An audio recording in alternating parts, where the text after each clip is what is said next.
My name is Princess Gracie Bayo from Isulan, Sultan Kudarat at kasalukuyan nandito sa Saudi Arabia. Nagtatrabaho bilang kasambahay for 3 years. Bilang isang kasambahay, dito mo maranasan ang kulang sa tulog, kulang sa pagkain, masisilang yung amo, mahigpit, walang day off.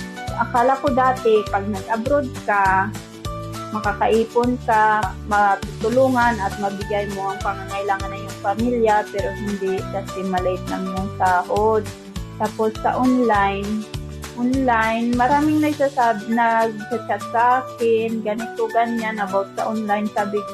Sa isip ko, baka scam lang yan, kaya hindi ko sila pinapansin. Hanggang sa may nakilala ako online, sabi niya, dito sa team namin, ganito, sa Team Icer, hindi ka namin pababayaan, kasi iti-training ka namin kung paano kumita, tutulungan ka namin, hindi ka namin pababayaan.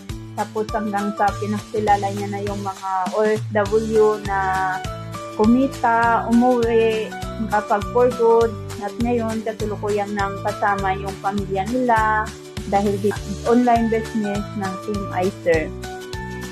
Kaya sabi ko, bakit hindi ko itry? Kaya naglakas ako ng loob para mag-join. Sinangutang ko yung pera na pinang-join ko sa tsahin ko. Nagutang ako ng 20k, tapos 10% pa ang interest noon. Sabi ko, bahala na. Sabi ko, para sa pamilya ko din naman to kung sabi kong ganun. Kaya nag-join ako, tapos hanggang sa ilang buwan, kumita na ako sa tulong din ng Team Icer. Hindi nila talaga ako pinabayaan. Hanggang ngayon, ginagawa ko pa rin yung business kahit part-time lang. At least may dagdag kita. Kaya kayo na nakapanood ng aking video, nakasan nyo ang inyong loob, magtiwala lang sa Team Icer kasi hindi kayo pababayaan ng Team Icer. Happy Business Day!